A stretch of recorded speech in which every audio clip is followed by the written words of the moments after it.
So, happy times uh, in ye old land of crypto. I want to tell you something that you might not want to hear, but it kind of has to be said. And that is, you will not have enough crypto in the future to retire. Who am I talking to? Specifically, I'm talking to people who don't have any yet and who think they can wait 5 to 10 years before they enter the market and can then just buy some Bitcoin or whatever. Yeah, maybe you'll be able to. It'd be a statistical outlier. But the odds of waiting 5 or 10 years from now, in my opinion, and this is all my opinion, the odds of you waiting 5 to 10 years from now and then being able to buy enough Bitcoin to retire grow increasingly smaller or decrease significantly every year. How can I demonstrate this to you? Well, consider the price of a Satoshi, right?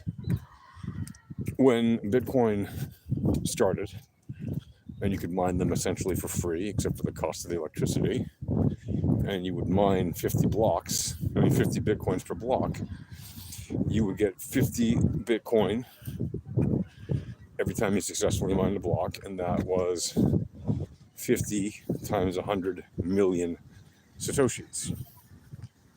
So that's a lot of Satoshis. Now, and that was essentially free, right? I mean, okay, yeah, you paid the electricity, but when you were mining on your laptop back in the day, or your desktop computer back in the day, before there were ASIC miners and all that stuff, I'm talking 50 times 100 million. That's quite a lot of, that's with a 5 billion Satoshis for basically nothing. Now, if you want to go buy Satoshis, because that's what most people buy, they don't buy whole Bitcoins anymore. I mean, yeah, plenty of people do, who are already wealthy people, but the average person buying Satoshis or Bitcoins is buying Satoshis. If you were to spend $1, back in 2017 at the peak of the bull pressure market, buy pressure market, at the end of 2017, it was $20,000. You were getting roughly, 4,000 or so Satoshis per dollar, right? And then when it was around 70K or so, at the end of in 2021, and then again a little bit more than that this year, you could get something like, what is it, like 15 or something, 12, I think it's like 13 or 12,000 Satoshis. Sorry, 1,200 Satoshis per dollar. Right now it's for like 16,000 or something like that, Satoshis per dollar. Maybe 1,600, maybe 1,700 Satoshis per dollar. And look at the Satoshi clock, at the Satoshi meter today. But like the price of Bitcoin is around 56, 57K, something like that.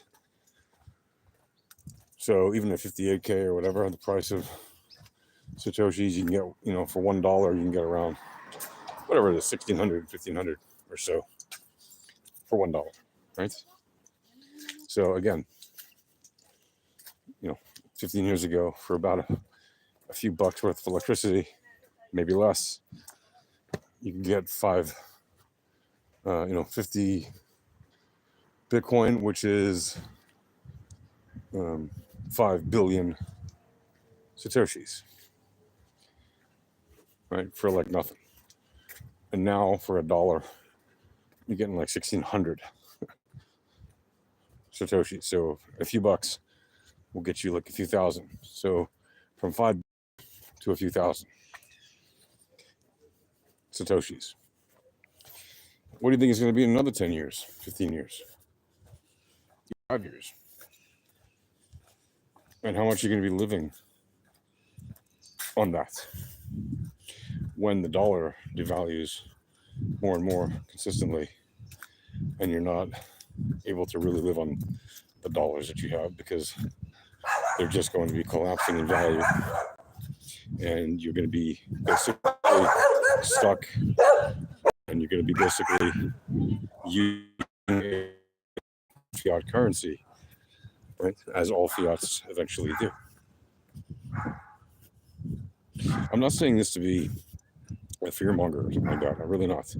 I'm saying it so people who don't know anything about Bitcoin yet learn about it.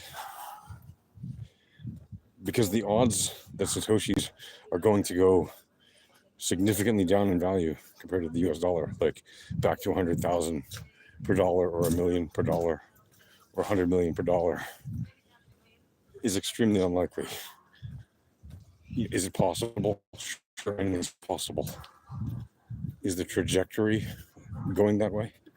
If you look at the broad, high time frame arc, no, it is not going that way. It is going the other way. What people are realizing, this is a rare asset that people want. There's a limited supply. There's a lot of demand. Therefore, price naturally is going up. And what has been happening for the last 15 years? Well, I think at its peak, it was something like 11 or 12 billion % returns from the time it was like free and then available to exchange on the market until the peak in March of this year. 12 billion % in 15 years is by far the single highest returns on any asset known to man. Like consistently, that's been, it's been increasing in value, and it's had insane returns since its early boom, right? Now, that doesn't mean you get another 12 billion % returns in the next 15 years. But even if it only goes up another 100x, that's insane, right? We're talking a $5 million Bitcoin, almost 6 million, right? At what price does a person understand that they can get into a market before they miss the opportunity? That's a serious question I have for all of you. So, whatever that is, I hope it worked for you. I hope you managed to get in on it before it's too late. I sincerely mean that.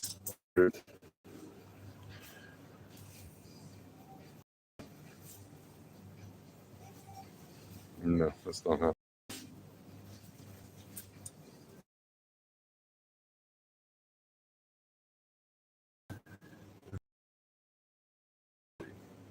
Scarcity of this asset. And then you consider just how much it has gone up in the past 15 years. And every time you ignore that is going up, what happens the next time it peaks? Just come back down. You freak out and avoid it? Do you take advantage of the opportunity?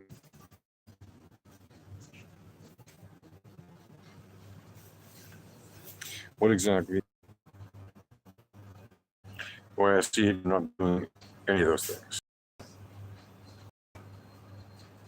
But the way I see it, what you're doing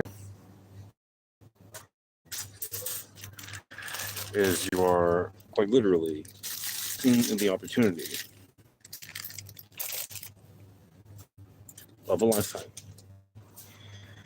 for the sake of trying to get in on a better price, which when it becomes available,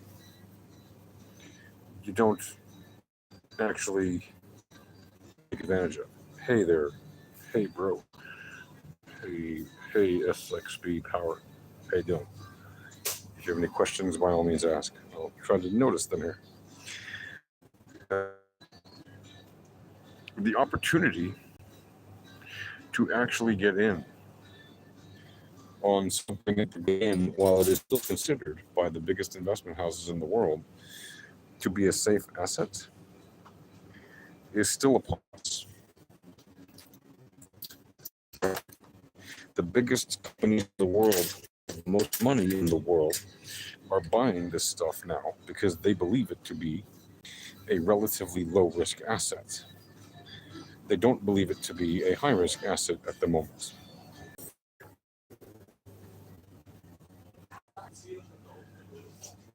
What are you saying here?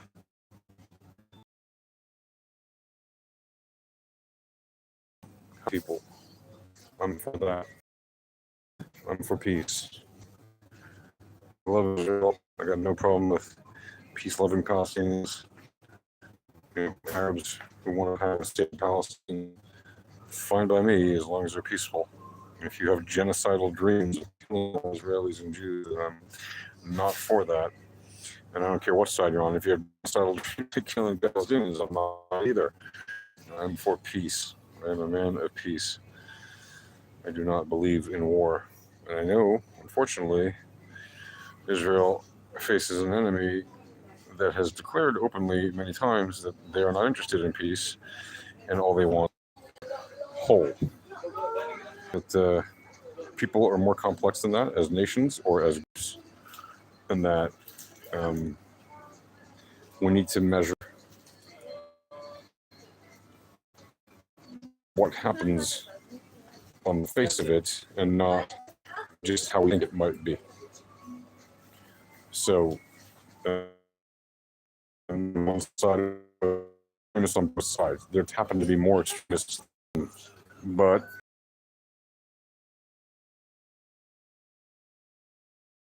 and until it changes, that's basically the situation. I don't really have any way to change that, unfortunately, and probably nor do you, unless you're the prime minister or something, but I doubt it. Right. So that's really very off topic about what I'm talking about, though. But if you wanted to know, I hope now that explains that to you, and that makes it clear.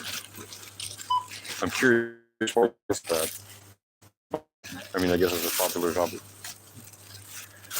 Maybe that's a popular topic. I don't know, but certainly not one I usually talk about on the channel. I do occasionally. I was actually thinking of making this a video related to that. At the last second, I didn't. Because I just would rather keep my focus on things that are not political on this channel. And mostly because I don't find that to bring any benefit to people that want to learn about the things I typically talk about.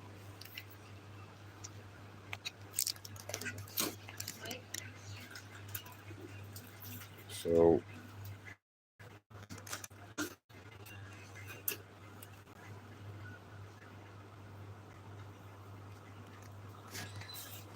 anyway, hopefully that answers your question.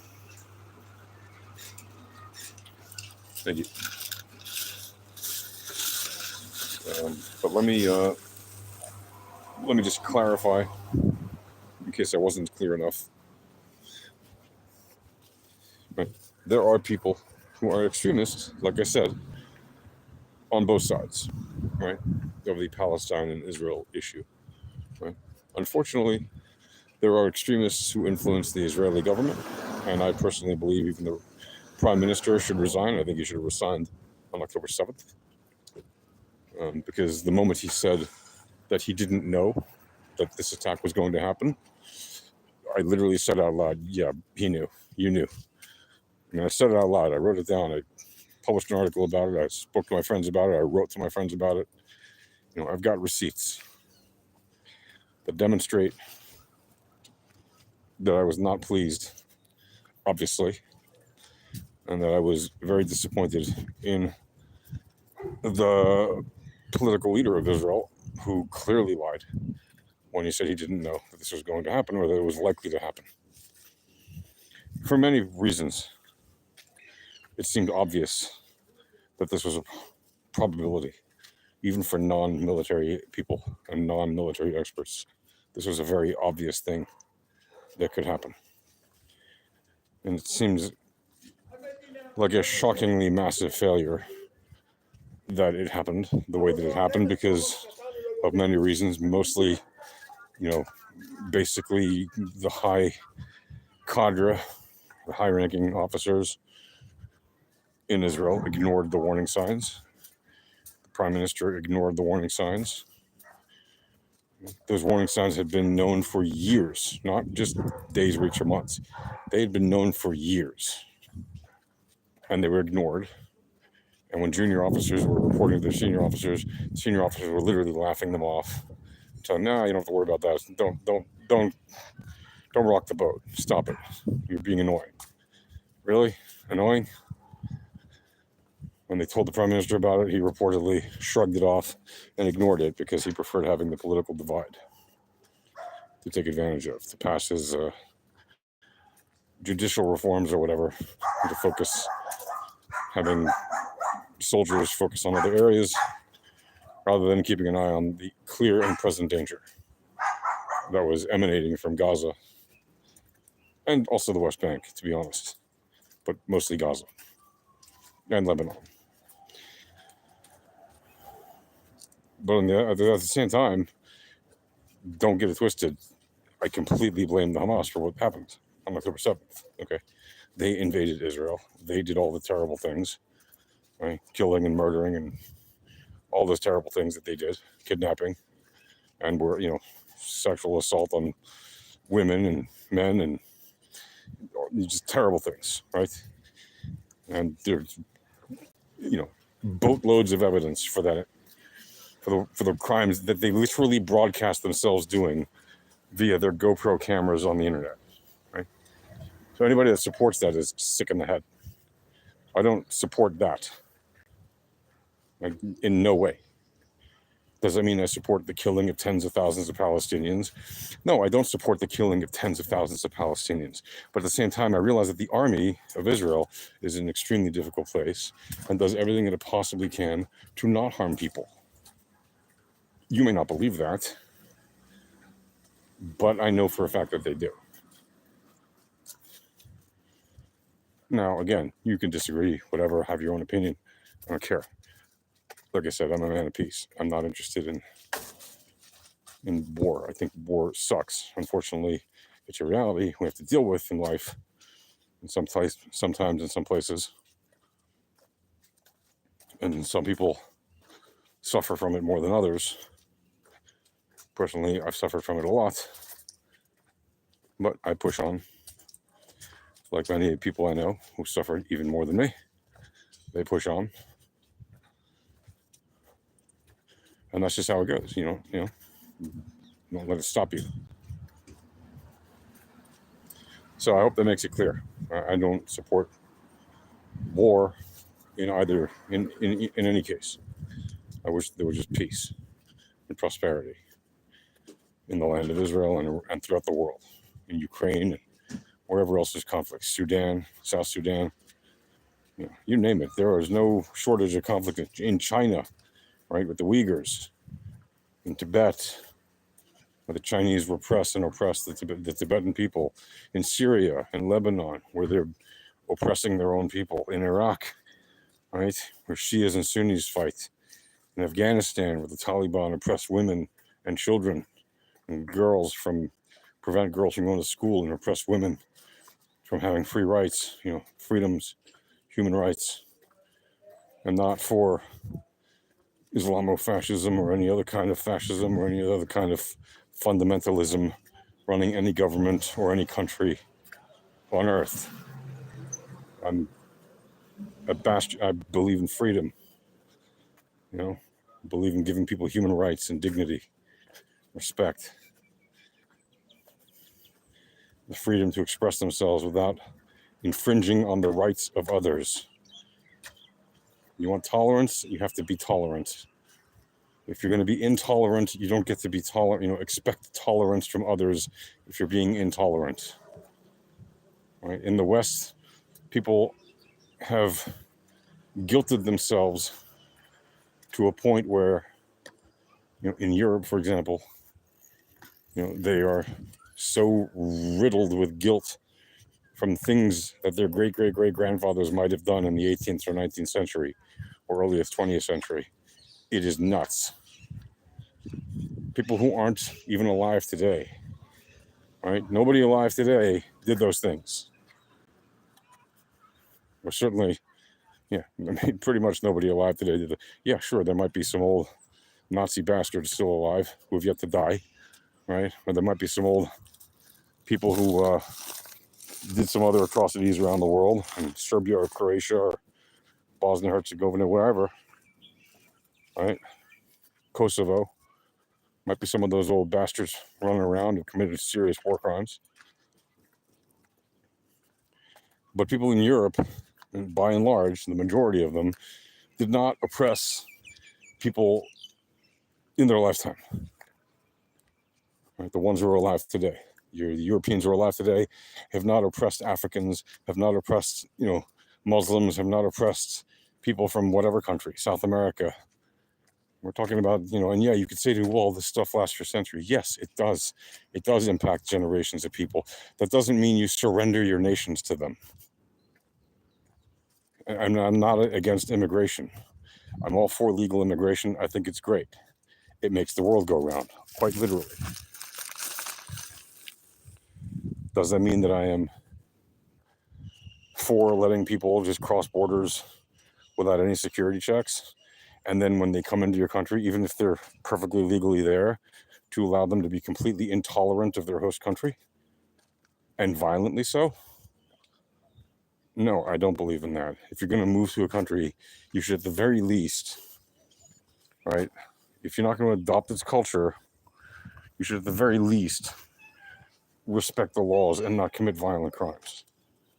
That shouldn't be a question. And if you do, then the country that took you in should have every right, either to send you back to where you came from or to punish you through their legal system if you've become a citizen of their country and you no longer have the citizenship of the country you came from. But if you're still a citizen of that foreign country and you're living in a host country as a guest, you should at the very least respect the laws of that country and not commit violent crimes of any kind. Right? And if you do, then you should expect to be sent back to where you came from. I think that's perfectly reasonable. Right? And when you say, you're intolerant of foreign cultures, really? No. Europe and America are not intolerant of foreign cultures. And frankly, neither is Israel or many other countries that are open Western democracies like Japan, right? Japan might seem intolerant because they don't like to have too many outsiders in. Frankly, so is Australia. You have to be there by invitation only. But they're not intolerant. If you're in their country, they're very tolerant. The problem is that a lot of people going to these places are not tolerant. And they expect more tolerance than they give. Well, tolerance is a two-way street. Anyway, that completely distracted me from most of the point of this call. I'm all for freeing Palestine of Hamas and all the other bad actors that prevent Palestinian people from actually establishing a real state that lives side by side in peace and prosperity next to Israel. Right? I'm all for that. You guys are really going off on this thing, but yeah, okay, that's fine by me. Next time, I'll focus again more on the crypto markets, as I normally do. Meanwhile, I wish everybody peace and prosperity and a long life filled with health, wealth, and happiness. And that's it for now. Take care all. See ya.